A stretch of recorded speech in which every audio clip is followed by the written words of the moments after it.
Apa kabar semua? Baik-baik? Luar biasa ya. Saya mengucap syukur kepada Tuhan kita bisa berjumpa untuk yang pertama kali mungkin di tempat hari ini, di tempat ini.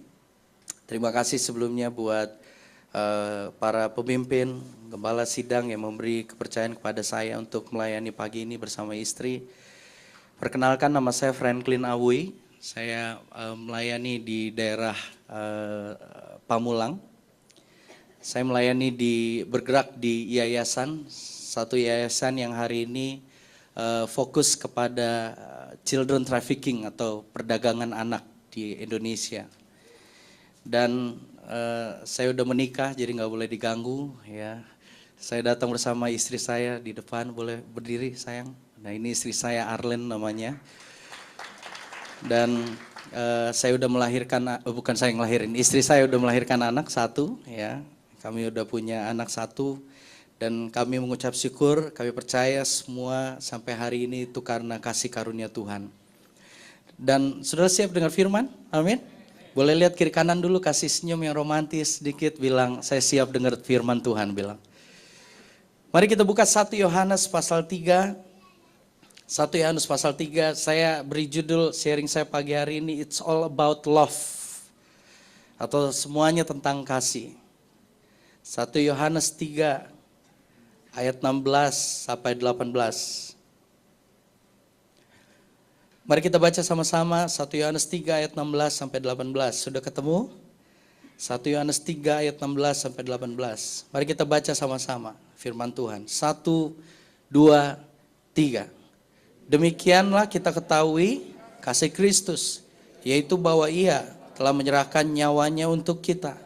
Jadi kita pun wajib menyerahkan nyawa untuk saudara-saudara kita. Barang siapa mempunyai harta duniawi dan melihat saudaranya menderita kekurangan, tetapi menutup pintu hatinya terhadap saudaranya itu, bagaimanakah kasih Allah dapat tetap ada dalam dirinya? Ayat 18 sama-sama. Anak-anakku, marilah kita mengasihi bukan dengan perkataan atau dengan lidah, tapi dengan perbuatan dan dalam kebenaran. Nah Bapak Ibu Saudara yang terkasih, orang Kristen itu dikenal dengan satu kata ini. Ya, saya nggak tahu gimana ceritanya, tapi yang jelas yang namanya Kristen dengan kasih itu identik. Setuju gak? Orang Kristen itu dikenal dengan satu kata ini, kasih. Bapak Ibu percaya atau nggak percaya, setuju atau nggak setuju, siap atau nggak siap, di jidat kita ini kalau orang tahu kita ini anak Tuhan, orang Kristen, percaya Yesus, terima Yesus sebagai Tuhan dan Juru Selamat, ya setiap minggu datang ke gereja, ya ketika kita pergi ke tempat kita kerja, di jidat kita ini ada tulisannya. Ya orang Kristen itu kayak ada tulisan yang nggak kelihatan tapi terbaca oleh orang-orang yang nggak kenal Tuhan. Orang Kristen itu dikenal dengan yang namanya kasih. Pergi kemanapun memang orang Kristen dikenal yang namanya kasih. Nah tapi masalahnya Bapak Ibu, ya kata kasih ini satu kata yang sering kita dengar hampir setiap hari. Kata kasih ini sering kita dengar hampir setiap hari. Kenapa? Karena kata kasih ini diucapkan setiap hari, hampir setiap hari oleh suami kepada istri. Benar gak? Ya pagi-pagi suami pada istri berkata, honey, I love you. ini. Aku cinta sama kamu. Begitu juga istri sama suami, papa aku sayang sama kamu. Papa mama kepada anak, anak kepada papa mama. Ya, pria kepada pasangan wanitanya atau wanita kepada calon suaminya, I love you. Ya dan karena ini air zaman juga ada pria kepada pria lain, ya Andi kepada Anton, I love you. Ini seperti itu. Ya karena air zaman. Ya dan saking seringnya kita dengar kata kasih, sehingga timbul kesan di hati banyak orang, di pikiran banyak orang, kasih itu cuma sekedar kata-kata. Kasih itu cuma sekedar ungkapan hati, ungkapan perasaan kepada seseorang, ya ungkapan sayang kepada seseorang lewat kata-kata dengan berbagai macam bahasa. Ya, I love you, ini, ihlibidi, atau kalau ada bahasa planet Merkurius tentang kasih, dia pakai juga bahasa itu. Ya, tapi Alkitab berkata, kasih itu bukan cuma kata. Karena kalau kasih cuma kata-kata itu namanya bukan kasih. Itu namanya gombal. Boleh bilang kiri kanan dulu, dilarang gombal di dalam gereja bilang. Ya, bapak-bapak bisa berkata-kata dengan berbagai macam bahasa kepada sang istri tentang yang namanya kasih. Ya mungkin ada pria-pria di sini bisa berkata-kata tentang kasih dengan berbagai macam bahasa. Ya waktu pacaran mungkin ingat bapak-bapak sama istri pasti ingat. Ya bahwa bisa berkata-kata, I love you, wah ini, aku sayang sama kamu, lautan ku seberangi, gunung ku daki, neraka ku masuki. Kamu tulang rusukku, kamu samcanku, dan lain sebagainya. Ya dan kita bisa berbagai macam bahasa tentang mengungkapkan hati kita, tentang yang namanya kasih. Tapi kasih itu Alkitab yang bilang, bukan saya. Kasih itu bukan cuma kata. Alkitab berkata kasih itu adalah tindakan dan dalam kebenaran. Dan kalau Bapak Ibu perhatikan keluarga zaman dulu. Ada yang unik keluarga zaman dulu. Mungkin keluarga bapak-bapak yang di sini yang pernikahannya udah 25 tahun atau 50 tahun. Perhatiin deh baik-baik. Keluarga zaman dulu, kalau saya perhatiin keluarga opa, oma saya. Kalau Bapak Ibu perhatiin keluarga zaman dulu itu suami istri jarang banget ada kata-kata kasihnya. Atau kadang-kadang malah kita ngelihat nggak ada kasihnya lewat kata-kata antara suami dengan istri, betul gak? Keluarga zaman dulu tuh kalau manggil istri kadang-kadang kayaknya aduh kok gak sayang banget sama istri. Ya opa saya manggil oma tuh kadang-kadang sini lo bikin teh. Ya gak ada sayang-sayangnya, beda sama keluarga zaman sekarang, betul gak? Coba lihat keluarga zaman sekarang. Mesra banget keluarga-keluarga muda. Penuh dengan kata-kata kasih. Ya panggil antara pasangan tuh ada kata-kata panggilan sayangnya. Honey, ya Bunny, Mickey Mouse, ya Donald Duck, pokoknya ada panggilan mesranya, bener gak? Bahkan ada artis, ya saya ingat banget dulu, mesra banget. Ya panggilan, kalau dia panggil sama istri, Pipi Mimi. Ya kalau di infotainment dia selalu, Mimi mau makan apa? Terserah Pipi. Pipi mau diapain? Terserah Mimi. Tapi awal tahun lalu 2010 si Pipi ngarang lagu dan nyanyi kemana-mana. Pernah ku mencintaimu tapi tak begini. Pipi Mimi. Ya dan bahkan belum menikah, udah mesranya minta ampun, penuh dengan kasih. Saya pernah lihat di satu mall, bukan di daerah sini, di daerah selatan sana, ada anak SMP masih pakai celana biru. Ya pria sama wanita, dia jalan, ya ampun saya kesian sama yang wanitanya, dipiting seperti itu. Ya waduh jalan dan panggilannya gini, papi mami. Papi mau minum apa terserah mami. Papi mami SMP. Kencing belum lurus. Dan kalau Bapak Ibu perhatikan, ada yang unik, walaupun keluarga zaman dulu jarang ungkapkan kata-kata penuh kasih, tapi keluarga zaman dulu itu pernikahannya langgeng. Mereka bisa nikmati pernikahan perak, kawin perak, kawin berapa tahun? 25 tahun. Mereka bisa rayain kawin 50 tahun, kawin apa itu? Mas, mereka bisa rayain kawin 75 tahun, kawin apa? Diamond, mereka bisa rayain 100 tahun pernikahan, kawin apa? Kawin mustahil. Mereka bisa rayain seperti itu walau nggak ada mesra-mesranya. Tapi keluarga zaman sekarang penuh kemesraan, penuh kata-kata kasih. Tapi sumpah yang mereka ucapkan di gereja, till death do us part, sampai maut memisahkan kita, hari ini nggak terjadi. Pecah di tengah jalan, retak di mana-mana. Dan saya nggak bicara bukan hanya orang yang di luar Tuhan. Saya ngomong ini justru orang-orang yang katanya tinggal dalam kasih Kristus. Yang katanya udah terima Yesus sebagai Tuhan. Tapi hari-hari ini banyak yang keluarganya retak. Betul sih nggak cerai di pengadilan karena nggak boleh. Tapi secara jiwa, secara roh mereka udah cerai. Saya pernah ketemu ada pasangan pria dan wanita udah nggak mau lagi gandengan. Udah gak mau lagi peluk-pelukan. Kalau istri pegang suaminya akan bilang, najis, loh. Haram dan lain sebagainya, panas. Dan enggak cerai. Tapi jiwa, tapi rohnya udah gak bersatu lagi. Walaupun kata-kata penuh dengan tanda kutip, kata-kata kasih. Nah Bapak Ibu hari ini pagi ini saya mau sharing. Dengan kata-kata yang sederhana, ini praktikal sekali. Dan saya berdoa pulang dari sini praktekkan. Maka lihat ada sesuatu yang terjadi. Baik di keluarga kita, di tempat kita kerja, ya dimanapun kita ada. Kenapa? Karena orang Kristen ini dikenal dengan satu kata ini. It's all about love. Semuanya itu tentang kasih. Dan itu sebabnya kalau mau belajar, saya rasa kita harus belajar dari satu tokoh ini yang paling perfect bicara tentang kasih. Namanya Yesus. Mari kita buka yang pertama dalam Lukas. Bapak Ibu siap? Praktek sama-sama? Amin. Nah ini bakal seru nih. Lukas 19, mari buka sama-sama. Lukas 19. Perhatikan baik-baik. Ayat ini saya yakin Bapak Ibu udah sering baca ayat ini. Tapi satu hari saya lagi saat teduh, saya temukan ayat ini dan Tuhan bicara, ajarkan saya hal yang sederhana tapi dahsyat sekali lewat hal ini. Lukas 19 tentang Sakeus. Saya baca buat Bapak Ibu. Yesus masuk ke kota Yeriko dan berjalan terus melintasi kota itu.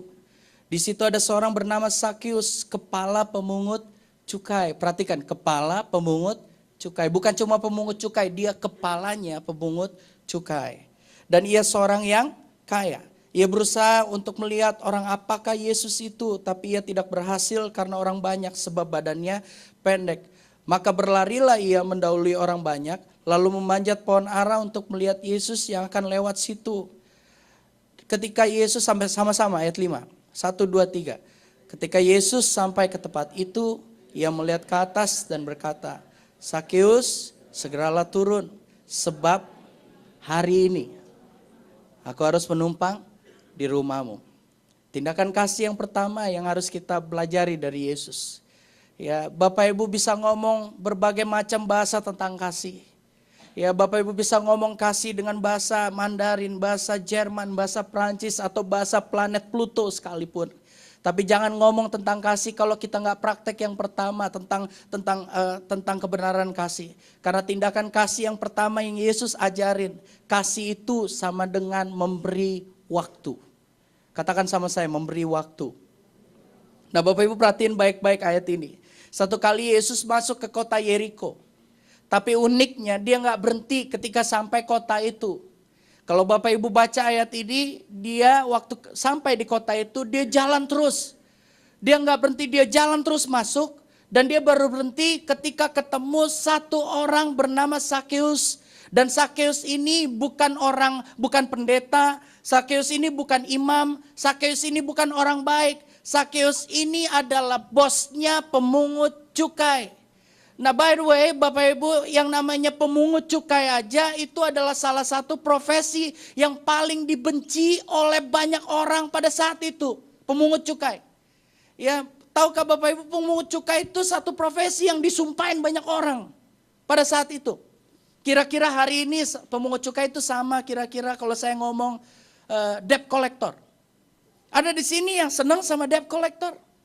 Atau lagi berdoa, aku berdoa Tuhan supaya anakku ketika dewasa nanti jadi debt collector yang paling sukses di Indonesia. Enggak ada. Enggak ada orang yang senang dengan profesi ini.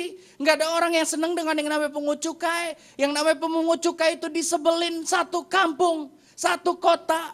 Kenapa? Karena dia terkenal sebagai orang yang suka mungutin uang dari rakyat, ya uang yang bukan miliknya. Nah, si Sakeus bukan cuma pemungut cukai.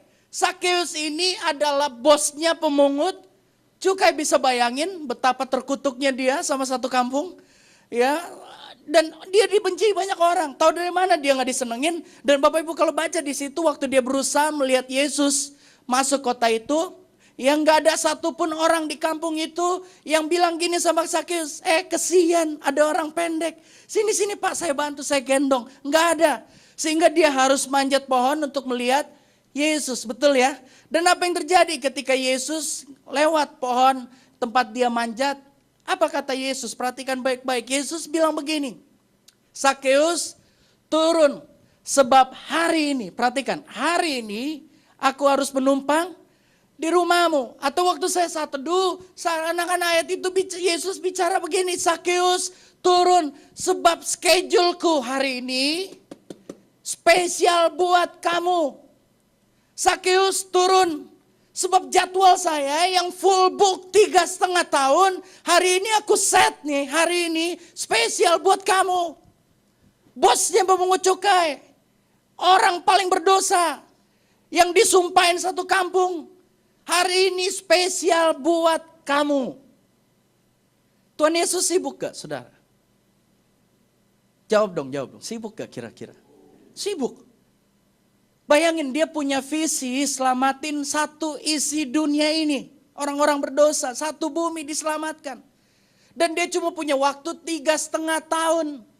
Gimana coba ngatur jadwalnya? Sibuk. Saking sibuknya dia, waktu personalnya, waktu pribadi dia itu pagi-pagi buta. Yang lainnya dia gunakan untuk berjalan bersama-sama murid. Dan belum lagi kemanapun dia pergi ada ribuan orang ngikutin dia, betul ya. Ada orang yang mesti disembuhkan, ada orang yang mesti dikonseling, ada orang yang kerasukan Nyi Roro Kidul, ya ada yang mesti ditengking dan lain sebagainya. Sibuk. Tapi di tengah kesibukannya dia berkata kepada, perhatikan, satu orang berdosa hari ini buat kamu. Dan bang, apa yang terjadi? Ayat 8, sama-sama baca. 1, 2, 3. Tetapi Sakeus berdiri dan berkata kepada Tuhan, Tuhan, perhatikan, setengah dari milikku akan aku berikan buat orang miskin. Dan bila ada yang kuperas dari seseorang akan kukembalikan 4 kali lipat. Dan hari itu waktu Tuhan Yesus ngomong, waktuku buat kamu hari ini. Sakeus bukan cuma bertobat, tapi tiba-tiba dia berdiri dan dia bilang gini, Tuhan hari ini aku kasih persembahan setengah dari hartaku. Kok gak kaget ya Bapak Ibu ya? Bapak Ibu ngerti arti setengah dari hartaku? Ngerti? Atau biasa kali ya Pak di sini ya Pak? Oh itu biasa Pak di sini. Kita biasa kasih kolektor setengah dari aset kita. Gak biasa.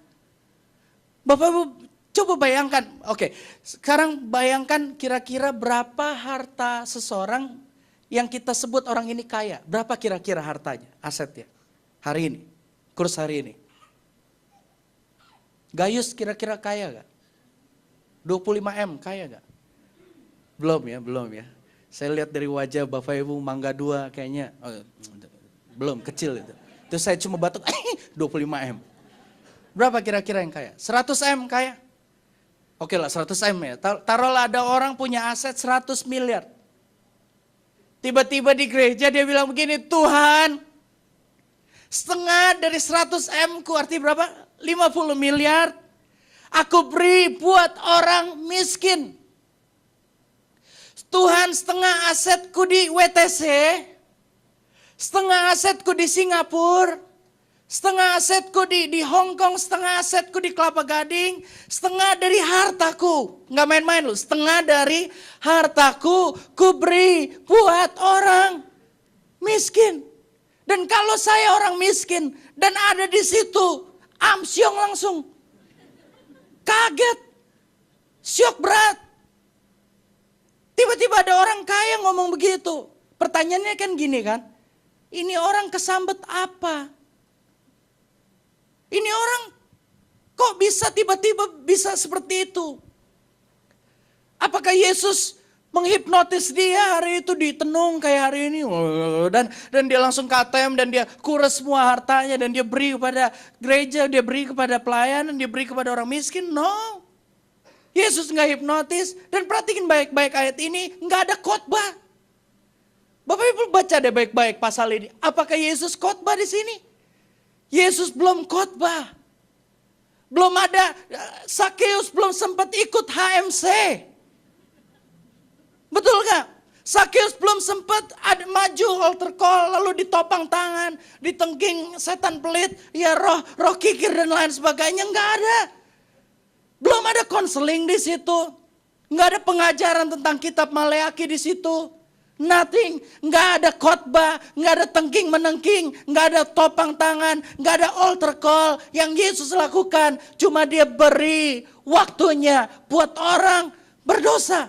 Dan bang, bukan cuma bertobat, Tapi orang ini ya bukan cuma lahir baru, tapi orang ini jadi dampak buat tempat di mana dia ada. Dan bukankah itu yang namanya gereja dipanggil? Bukan cuma kita jadi orang-orang yang bertobat, tapi dimanapun kita ada, kita bermultiplikasi. Kita bisa jadi berkat buat tempat di mana kita ada. Gak ada amin dari tadi nih, saya bingung nih. Jangan gak ngerti lagi. Kasih itu memberi waktu. Bapak Ibu tahu hari ini perceraian sekali di seluruh dunia. Tahu Bapak Ibu penyebab utama perceraian apa? Salah satu penyebab utama ternyata bukan uang. Uang itu nomor sekian. Saudara tahu penyebab keluarga hancur bukan karir, no. Salah satu penyebab terbesar keluarga hancur itu yang namanya waktu.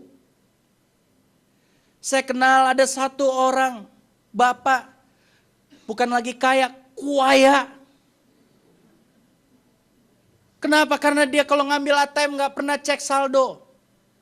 Kalau kita ambil ATM cek saldo dulu, ini masih ada gak? Ya kan? Kalau dia gak pernah, dia ambil 10 juta, ambil 20 juta, ambil, dia gak pernah peduli sama saldonya. Kenapa? Kaya. Tapi walau dia punya harta begitu banyak, tapi keluarganya hancur, istrinya tinggalkan dia, anaknya jadi pengedar obat. Aneh gak Bapak Ibu? Orang kaya tapi anaknya jadi pengedar obat, aneh gak? Pengedar obat tahu dong, bukan jualan bodrek di Mangga 2 situ, bukan. Jualan sabu-sabu, putau dan lain sebagainya. Aneh padahal bapaknya kaya. Kalau saya jadi anak orang kaya, saya nggak perlu jadi pengedar obat. Saya tinggal minta sama bapak saya, betul ya? Saya tinggal datang sama papa saya dan bilang, "Papa minta 5 juta dong." "Buat apa nak?" "Beli BlackBerry." "Nih 5 juta." "Pak minta 8 juta dong Pak." "Buat apa?" "Beli kerupuk." "Nih 8 juta." Kaya. Ngapain jadi pengedar obat? Tapi keluarganya hancur berantakan. Hancur, berantakan, hancur. Hanya karena satu kata ini. Waktu.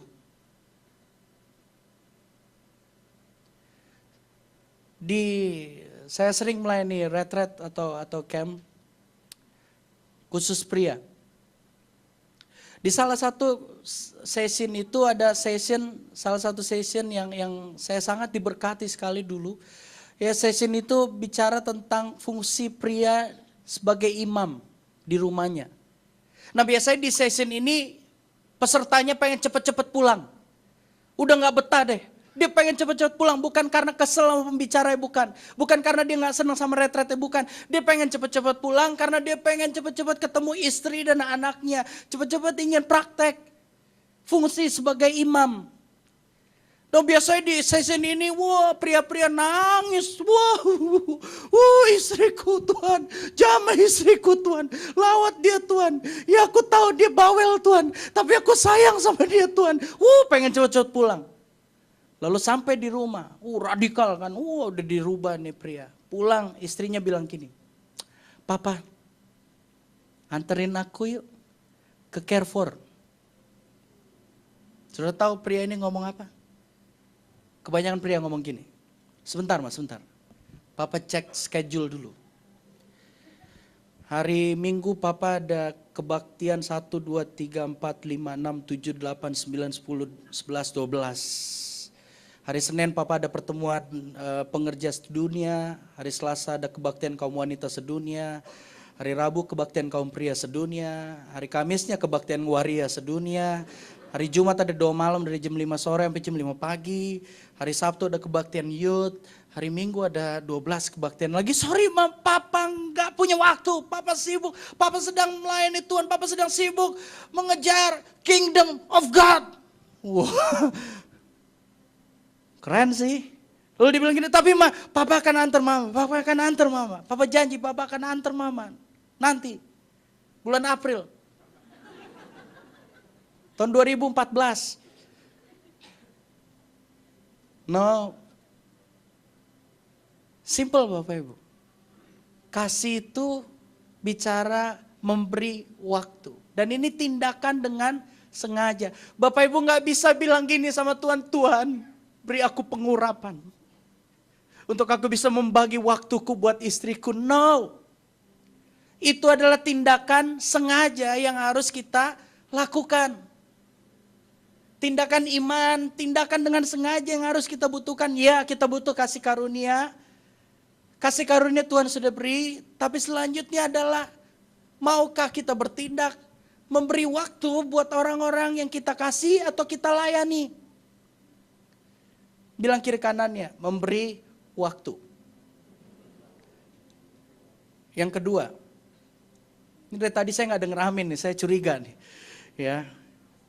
Yang kedua, jangan ngomong kasih, atau Bapak Ibu bisa ngomong sayang, ngomong kasih, I love you, wah ini dan lain sebagainya. Tapi kalau kita nggak praktek kedua, yang kedua ini itu bukan kasih. Karena tindakan kasih yang kedua yang Yesus lakukan adalah Tuhan Yesus itu mencari kebutuhan dan menjawabnya. Tindakan kasih yang kedua, kasih itu adalah mencari kebutuhan dan menjawabnya. Dan itu yang Yesus lakukan. Kemanapun dia pergi, ini yang dia lakukan Bapak Ibu. Ketika dia lihat ada 5.000 orang lapar. Murid-murid berkata sama Yesus, Guru, suruh pulang, biarkan mereka cari makanan. Tapi Yesus tahu, mereka sudah mengikuti Yesus dan murid-murid berhari-hari tanpa kerja, tanpa cari ikan, tanpa buka toko. Dan gak mungkin disuruh pulang hari itu. Kenapa mereka gak punya uang? Karena kalau mereka disuruh pulang, jangan-jangan terjadi congkel spion, ya terjadi copet dan lain sebagainya. Karena ada ribuan orang tanpa uang cari makan. Tapi ini yang Yesus lakukan. Dia lihat kebutuhan orang lapar. Lalu dia jawab kebutuhan itu dengan melakukan mujizat yang sederhana. Yaitu 5 roti, 2 ikan memberi makan 5.000 orang. Cari kebutuhan dan menjawabnya. Ketika dia ketemu orang buta sejak lahir dalam Injil Yohanes, nanti baca di rumah. Ya, murid-murid ngomong begini, Guru, dosa siapa ini? Sehingga orang ini buta sejak lahir, salah orang tuanya kah? Dan ini seperti kebanyakan anak-anak Tuhan ketika melihat satu masalah. Yang pertama dilihat selalu cari salah siapa. Waktu murid-murid ngelihat orang buta sejak lahir, ini yang murid-murid ngomong, Guru, kutuk siapa ini? Siapa yang paling berdosa? Kutuk dari papa mamanya kah? Kakeknya atau buyutnya dan lain sebagainya. Tapi enggak dengan Tuhan Yesus. Tuhan Yesus enggak sibuk cari salah siapa. Yang Tuhan Yesus lakukan adalah mencari kebutuhan dan menjawabnya. Tapi hal yang sederhana ini hilang dari kebanyakan gereja Tuhan hari-hari ini.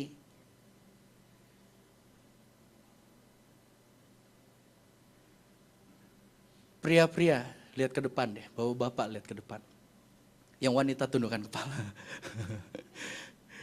Bapak-bapak tahukah bahwa makhluk di sebelah kita itu yang lucu, lembut kayak kupu-kupu itu.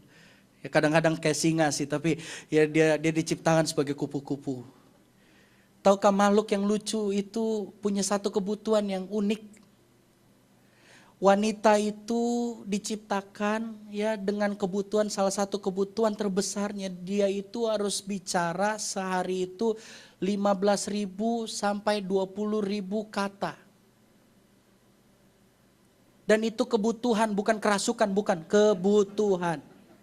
Memang dia harus ngomong sehari bango 15.000 minimal.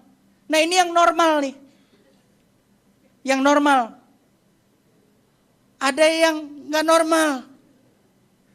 Yang cepeceng sekian tuh kalau ngomong tuh. Nah ini gak jadi masalah waktu belum menikah. Waktu pacaran dulu, kalau Bapak Ibu ingat waktu pacaran ini gak masalah. Gak masalah yang cowok-cowok, yang pria-pria biasanya waktu belum menikah malah cari gara-gara. Dia malah ngomong gini sama yang wanita. Ngomong dong. Ngomong.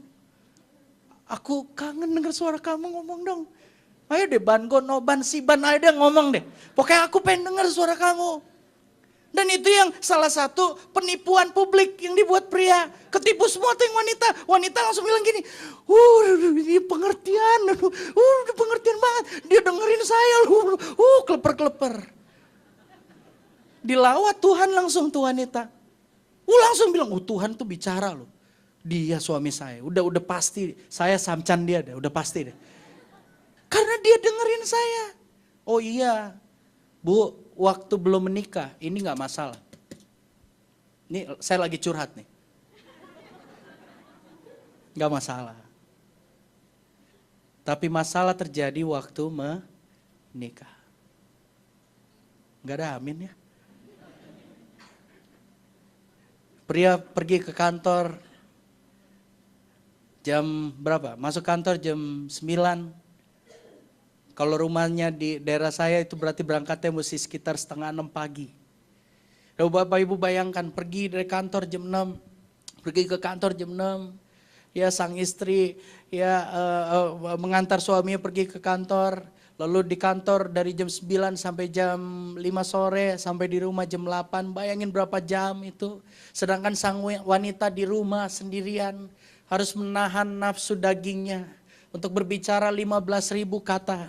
Karena 15.000 kata ini hanya bisa keluar kalau ada teman. Kalau nggak ada teman dia keluarin, berarti udah parah berat tuh otaknya. Ya dia keluarinnya sama tembok begitu udah parah berarti. Dia harus punya teman untuk keluarkan. Nah bayangkan dia kadang-kadang ucapkan 1-2 kata kepada babysitter, 1-2 kata kepada tetangga, 1-2 kata kepada ibu-ibu di sekolah anaknya. Tapi dia punya kebutuhan lebih dari beberapa kata, dia punya kebutuhan belasan ribu kata, 15.000 kata. Lalu suami pulang kantor jam 8, masuk parkir mobil, lalu turun. Dan biasanya disambut sama mama, mama bilang gini kan, papa. Lalu papa juga bilang, mama. Oh belum masalah, itu masih penuh kasih karunia karena baru 2 kata. Masih ada 14.998 kata lagi. Belum masalah. Lalu biasa mama kan ngomong gini, papa mandi gini, mama siapin makanan. Lalu mandi, duduk di meja makan, udah rapi sang suami. Tudung saji dibuka, papa duduk, mama duduk. Dan peperangan rohani dimulai.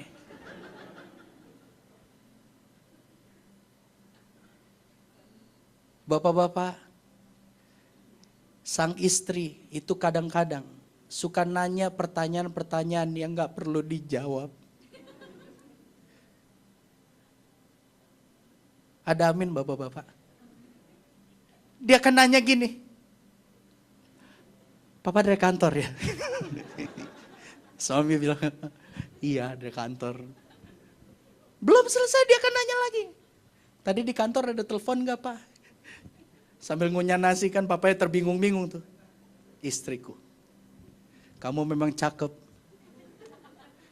Tapi culunnya minta ampun. Udah tahu kantor, pasti ada telepon. Kalau papa petani baru gak ada telepon. Tapi masih dijawab. Ada mah, sambil ngunyah kan, ada. Belum selesai itu salib yang harus kita tanggung. Dia akan nanya lagi, dari siapa aja pak? Dari Pak Budi, Pak Anton, Pak Rudi. Ini, itu, ini. Ngomongin apa aja. Dan biasa air mata mulai menetes tuh.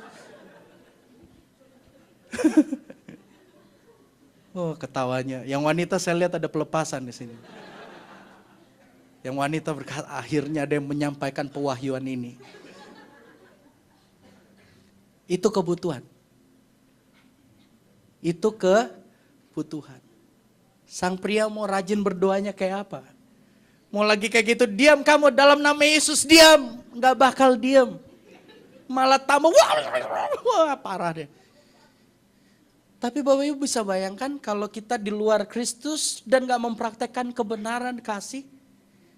Gak heran terjadi keributan dalam rumah tangga. Gak heran terjadi kekerasan dalam rumah tangga. Gak heran ada wanita mungkin digampar. Bang. Gak heran terjadi keributan dan lain sebagainya kalau Dua-duanya nggak ngerti tentang praktek firman Tuhan tentang kasih ini. Kasih itu adalah mencari kebutuhan dan menjawabnya. Andai kita tahu bahwa ini kebutuhan.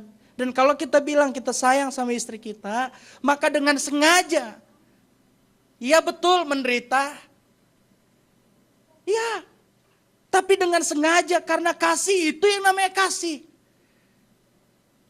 Kita berikan itu kepada orang yang kita sayang.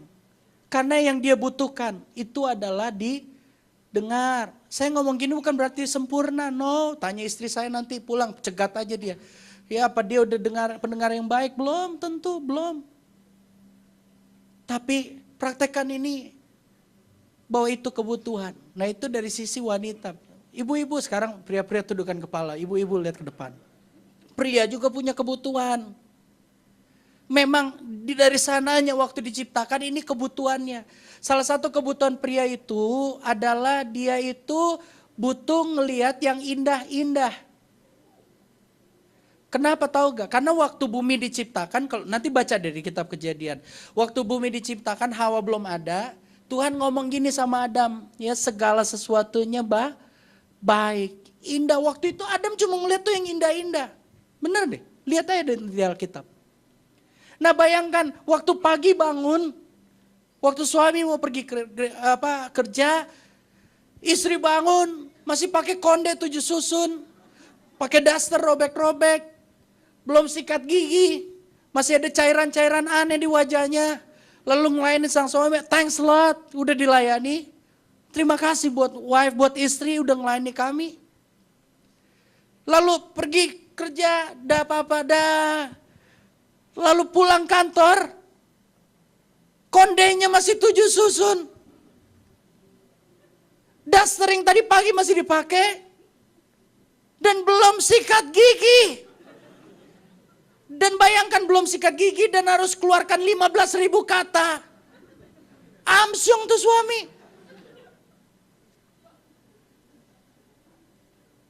Belum mandi. Dan apa yang terjadi? Pembantunya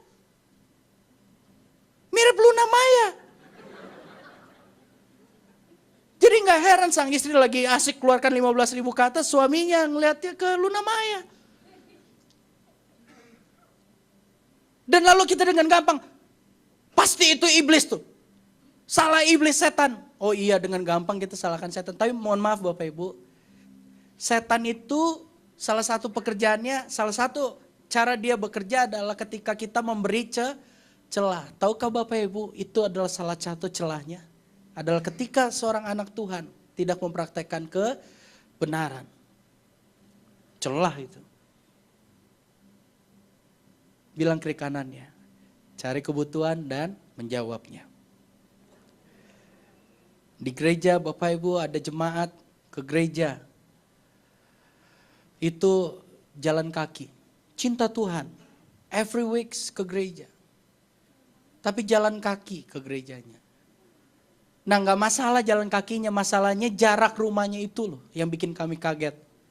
Dia jalan kaki ke gereja, rumahnya itu kurang lebih jaraknya 7 kilo. Jauh loh itu Bapak Ibu, 7 kilo jauh.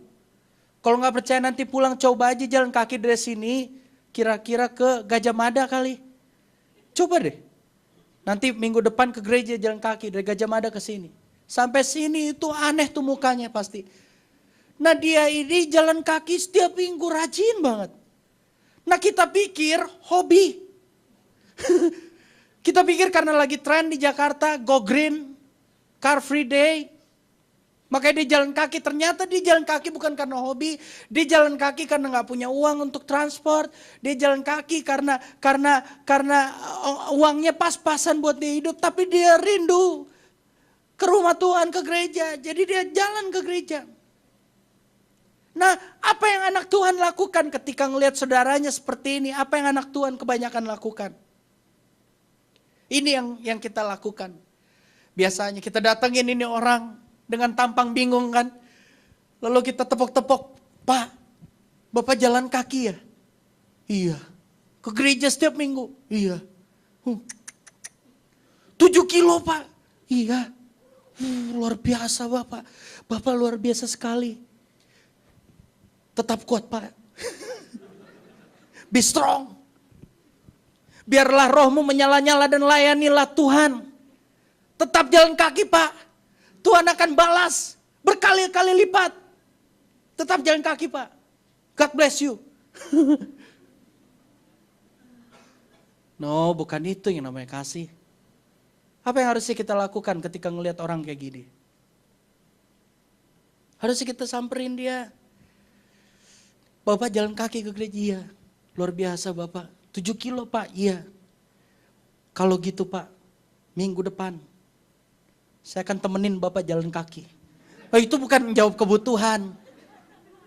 Harusnya kita bilang Pak, minggu depan saya akan jemput Bapak. Minggu depan janjian di mana saya ada FA, anggota FA, kita akan jemput Bapak. Atau kami akan beri ongkos buat Bapak ke gereja supaya setiap minggu Bapak bisa ke gereja dengan segar dan menikmati hadirat Tuhan bersama-sama kami. Dan itulah yang namanya kasih. Dan bayangkan kalau kita praktekkan ini, apa yang terjadi? Gak muat nih tempat. Jadi gak ada amin dari tadi, saya bingung banget. Yang terakhir deh.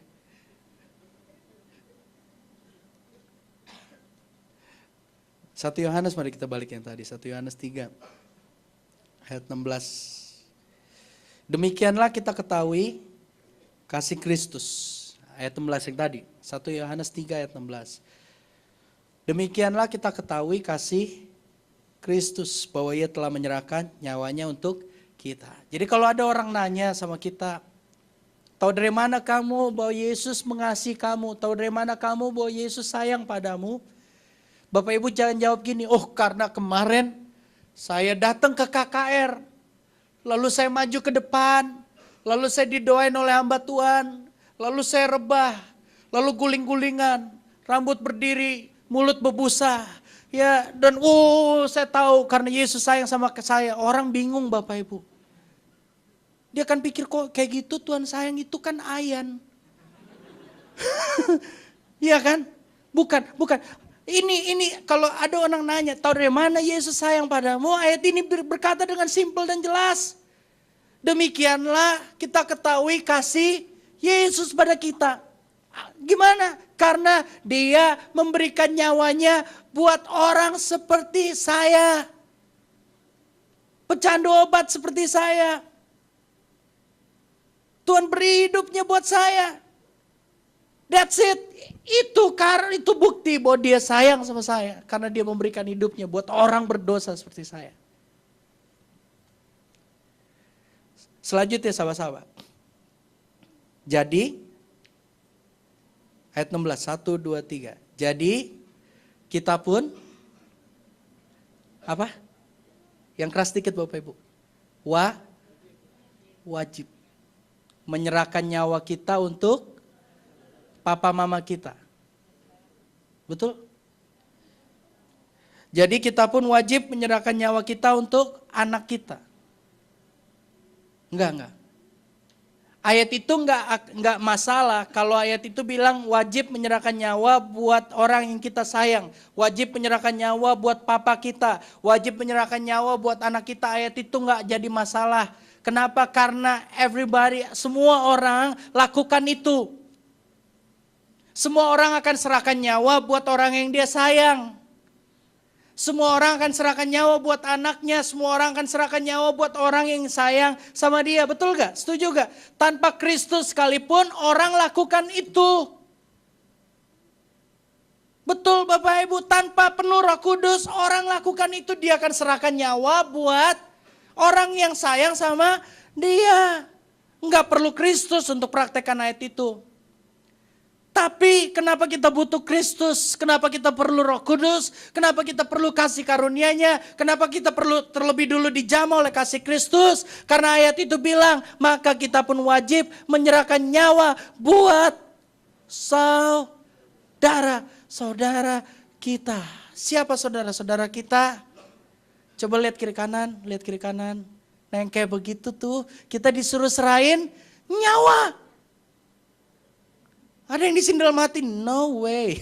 Enggak. Kalau buat bapak yang di depan oke deh, karena dia baik orangnya. Tapi kalau untuk yang ini, nehi.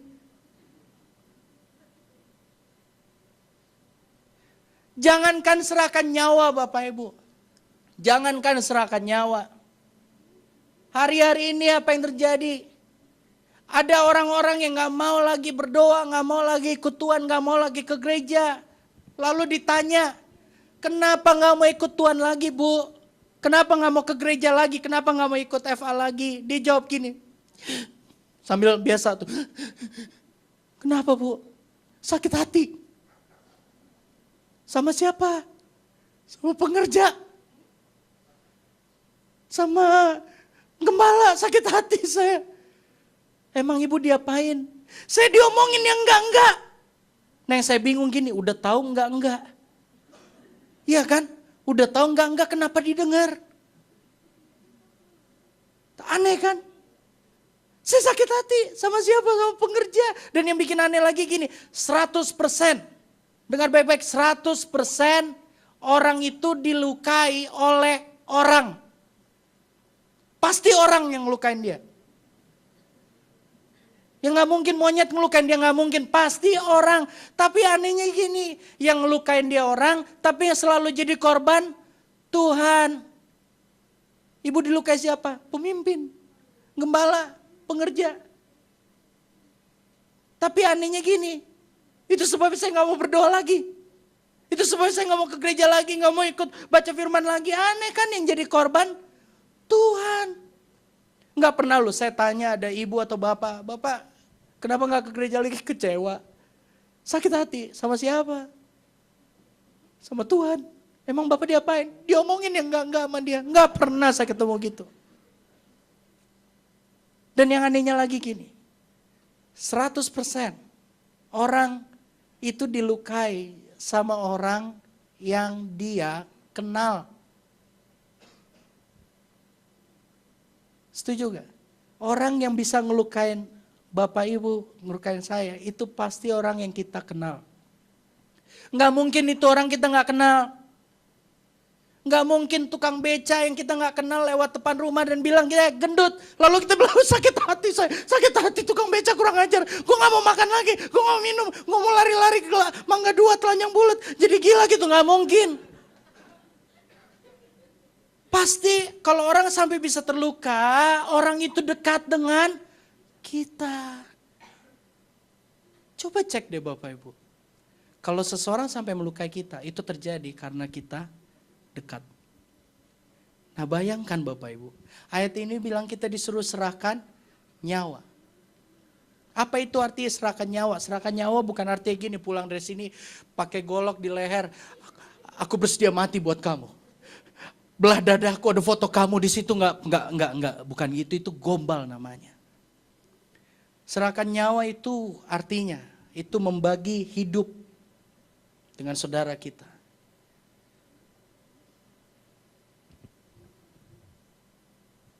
Hal yang paling sederhana membagi hidup adalah bersediakah Bapak Ibu menerima saudara kita, bukan hanya kelebihannya, tapi juga kekurangannya.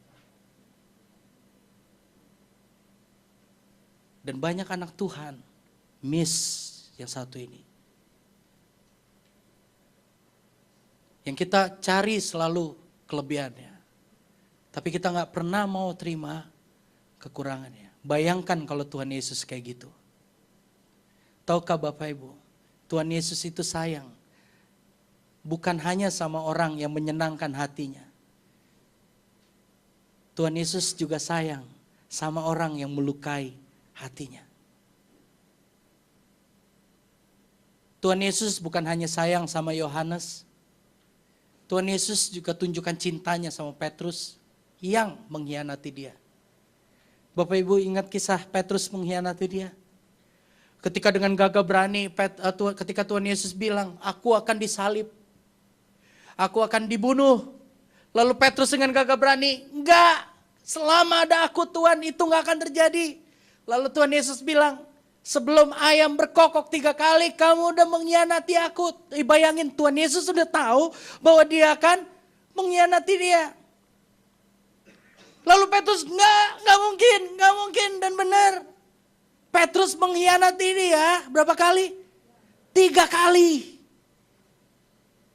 Bapak Ibu bisa bayangkan kalau ada orang yang Bapak Ibu Bapak Ibu bisa bayangkan kalau anak kita berkata sama orang yang bertanya, itu kan papamu kan? Lalu kita bilang, bukan, itu bukan papa saya.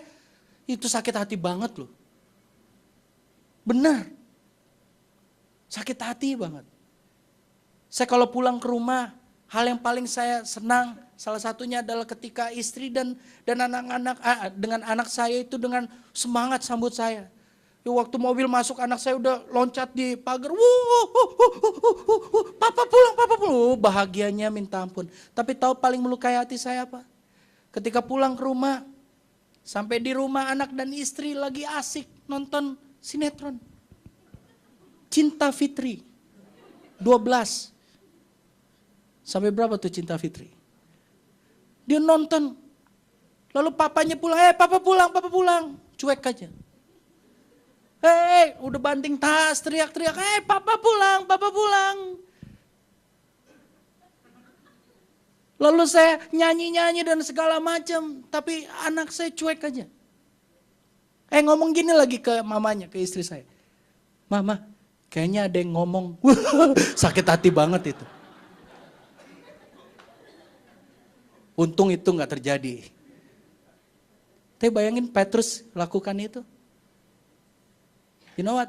Waktu Yesus bangkit, murid yang pertama dia cari siapa? Oh? Dia muncul di Danau Galilea, benar ya?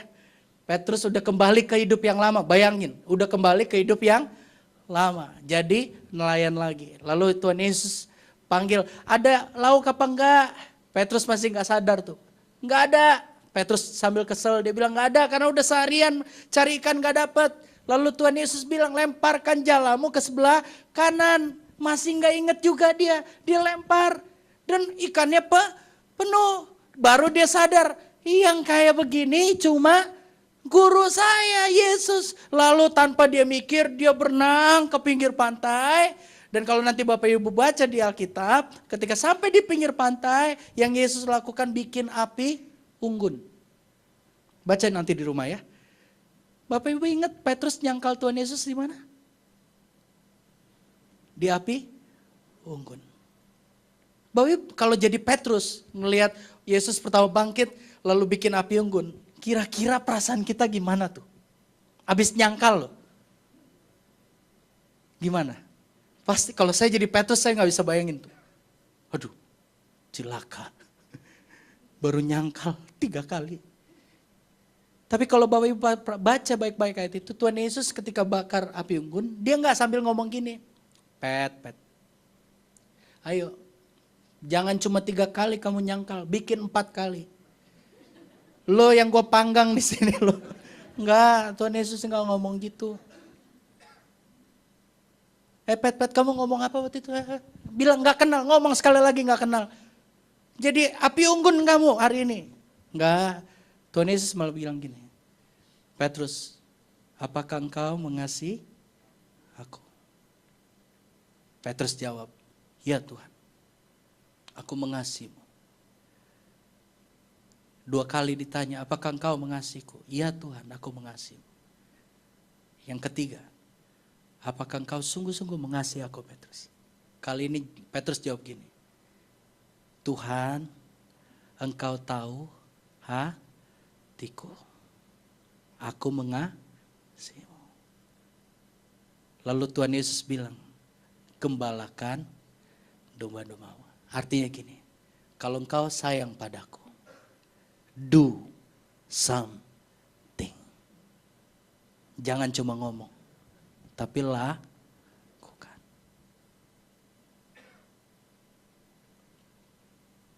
Bapak Ibu sayang sama saudara seiman di sini?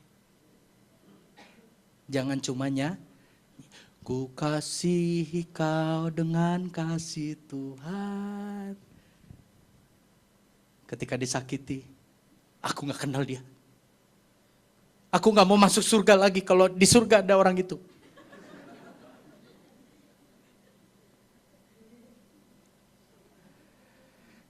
membagi hidup dengan saudara. Dan ayat selanjutnya bilang, saya tutup dengan ayat ini. Barang siapa mempunyai harta duniawi. Ayat ini gak bilang barang siapa yang kaya dengan harta duniawi. No. Ayat ini bilang barang siapa yang punya harta duniawi. Dan melihat saudaranya menderita kekurangan. Perhatikan baik-baik ayat itu. Jangan salah sangka. Ayat itu bilang barang siapa yang mempunyai harta duniawi. Dan melihat saudaranya bukan cuma kekurangan. Menderita kekurangan tapi dia menutup pintu hatinya. Bukan bicara beri atau gak beri, no. Bukan bicara kasih atau gak kasih, bukan. Tapi bicara sikap hatinya ketika dia melihat saudaranya kekurangan, dia tutup pintu hatinya. Alkitab yang bilang, bukan saya. Bagaimanakah kasih Allah dapat tetap ada dalam dirinya. Ketika di FA kita, di komsel kita ada anggota FA, ada bapak-bapak nangis di situ. Istri saya kanker rahim stadium 3. Aduh, saya bingung. Istri saya harus masuk rumah sakit, dioperasi, biayanya ratusan juta. Saudara-saudaraku, aku bingung, aku gak tahu lagi harus gimana. Apa yang terjadi di FA? Ini yang terjadi di kebanyakan gereja. Anggota FA-nya akan ngomong gini, Pak, jangan khawatir. Kami anggota FA-mu. Kami saudara seimanmu. Kami akan bersati bersama. Kami akan memberi kamu ayat. Firman Tuhan berkata, jangan kamu khawatir karena kekhawatiran tidak menambah jalanmu sasta. Burung di udara dipelihara, bunga di padang dihiasi. Tuhan akan kirim kepada kamu burung gagak. Nah, lu burung gagak dibawa-bawa. Dan itu yang terjadi, Bapak Ibu. Ya, dia butuh ayat. Ya, dia butuh kata-kata yang menguatkan. Tapi hari itu ada kebutuhan yang paling urgent. Dia butuh solusi gimana caranya dapatkan uang untuk operasi istrinya.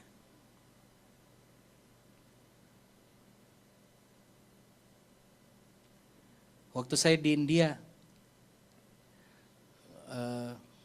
beberapa tahun yang lalu, ada satu desa, ada satu kota, namanya Kalkuta. Di Kalkuta unik, kekristenan dihormati, dikasihi sekali.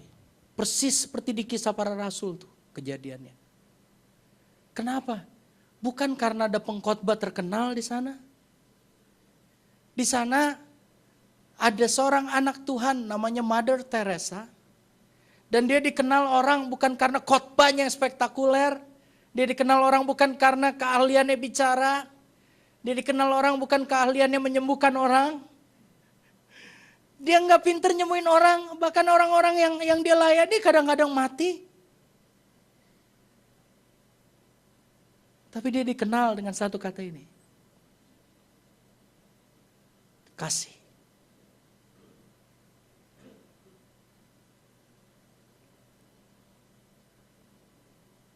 Christianity is not only about program. It's not only about ministry. It's not only about Sunday service. Christianity is all about love. Kekristenan bukan cuma tentang pelayanan. Kekristenan bukan sekedar ibadah hari Minggu. Kekristenan itu bicara tentang kasih. Dan saya berdoa pulang dari sini. Renungkan baik-baik ini. Karena ini yang harusnya terjadi di gereja Tuhan. Mari kita datang sama Tuhan. Terima kasih Tuhan.